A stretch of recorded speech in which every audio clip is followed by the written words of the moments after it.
God disposes. First of all, gentlemen of the press, it is with deep feelings and high sense of responsibility that I address you today on the subject of the 2025 UTME results, which has generated some traction in public discourse and social space. I want to begin by appreciating you for gathering here today, especially the press. I want to begin by appreciating you because your extensive coverage has highlighted the release of 2025 UTME results, formally announced on Friday night, May. Similarly, we appreciate all those who have lent their voices to the stringent complaints on the results we released, because we all did so out of concern. I appreciate our critics, one of whom, two of them are here. Here with us. I appreciate them immensely because they could have chosen to be indifferent to us. I agree with the person who said the opposite of love is not hate, it is indifference. The opposite of art is indifference. The opposite of truth, of faith, is indifference. And the opposite of life is not death, but indifference. By not being indifferent to Jamb, we are grateful. Today marks a moment we shall not soon forget, a day that should have been filled with celebration for what was, until recently, regarded as our most successful UTM exercise. Regrettably, this joy has been overshadowed by an easily avoidable error by one or two persons. Without equivocation, there has been a lot of hoopla since the result of 2025 UTME were released last Friday, 9th May. Despite the fact that Jamb is a responsive organization, the unusual level of public concern and loud complaints has prompted us to do an immediate audit or review of what happened, which we ordinarily would have done in June. I want to make it clear that our review and investigation revealed that there are grounds for the complaints about our 2025 UTME result, and the press conference is convened with a view to unveiling the bitter truth of our findings openly and objectively. We are all humans after all, but before any other thing, it is imperative that I shed light on the extent that Jamb goes to ensure quality in its processes and activities. Jamb and quality assurance. Gentlemen of the press, quality assurance is cardinal to the operation of Jamb. I can assure you that we scale all heights, fathom all depths, and traverse all horizons to ascertain that quality assurance mechanism permeate all our operations from the takeoff point to the finish line. We burn the midnight oil and we set our standards high.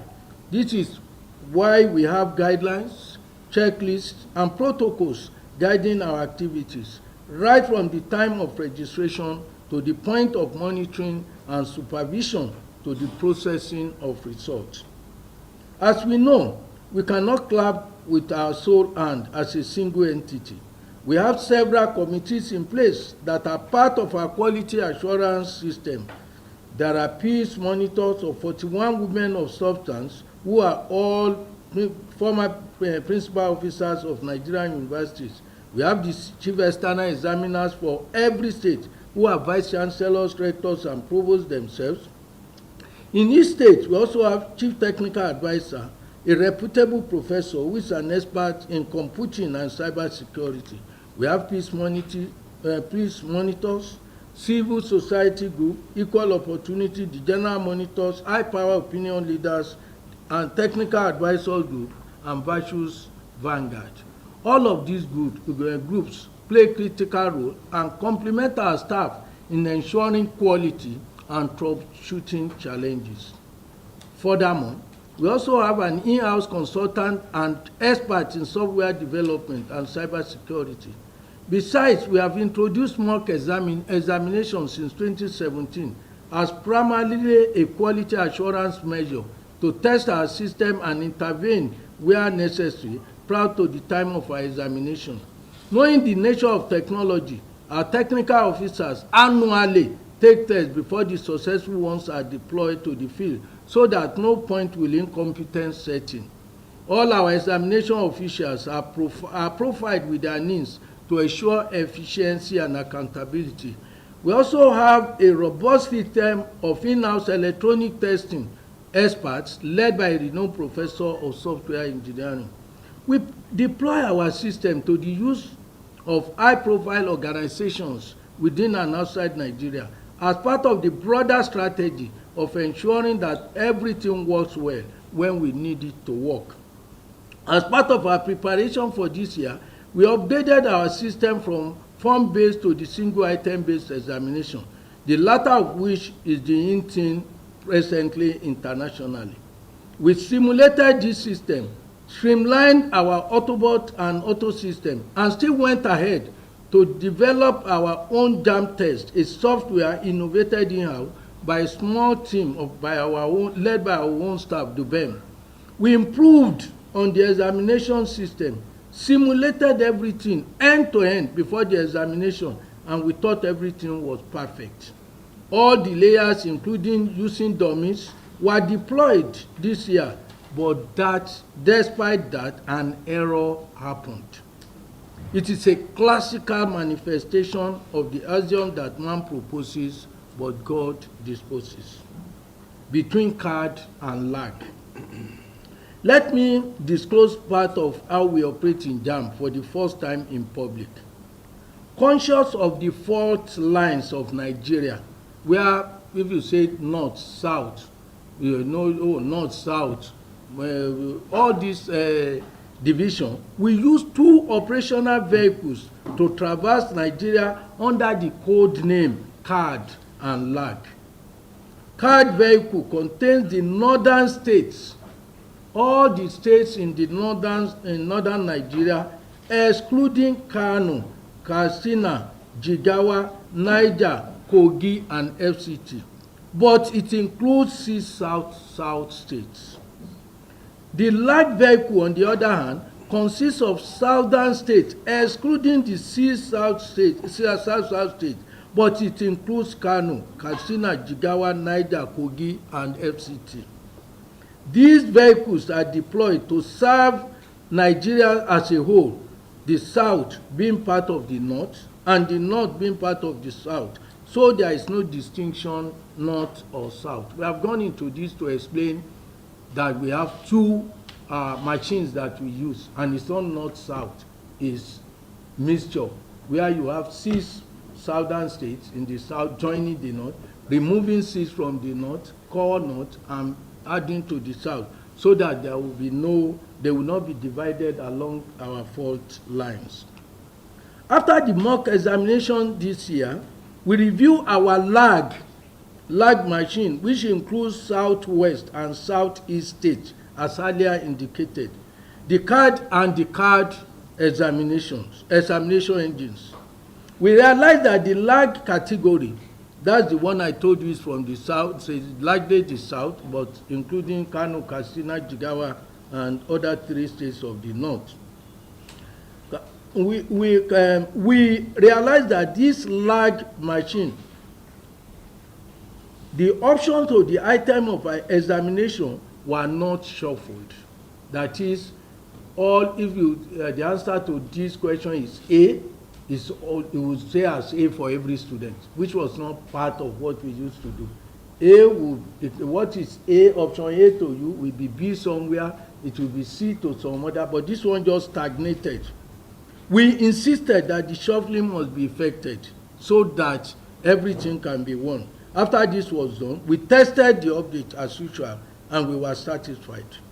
We thereafter still did what we call dummy. We did the dummy, a simulation, a day before the examination. Everything seemed to be okay. In other words, we believe we were ready to deploy the items after some layers of testing the processes. However, On the second day of the examination this year, which was Friday, April 25, we discovered that there was some omission on the items within the lag category. An update for correction and grading adjustment was instantly made, and it was tested on Saturday, Sunday, and Monday. The update was applied after 12 a.m. on Tuesday on Tuesday morning, and it was successful. This was why all examinations across the country from Tuesday till the end of Utme had no problem. To correct and re-upload the responses, the results from the server of each center from lag. For the pre-Tuesday glitch, the service providers concerned with the result were deployed to effect the patch, but there were patch errors in some centers, that's some centers, for the first 3 or 4 days in only 2 locations. In simple terms, what I'm saying, while 65 centers, that is 206,610 candidates were affected in Lagos zone, comprising only of Lagos, 65 centers, 206,610 candidates. 92 centers, i.e. 173,387 were affected in Owerri zone, which includes the southeast states. In terms of states, 5 states of the southeast were affected, but in terms of number, over 200, all of them coming from Lagos State, were affected, but 173,387 from the southeast states. In clear terms, in the process of rectifying the issue, the technical personnel deployed by our service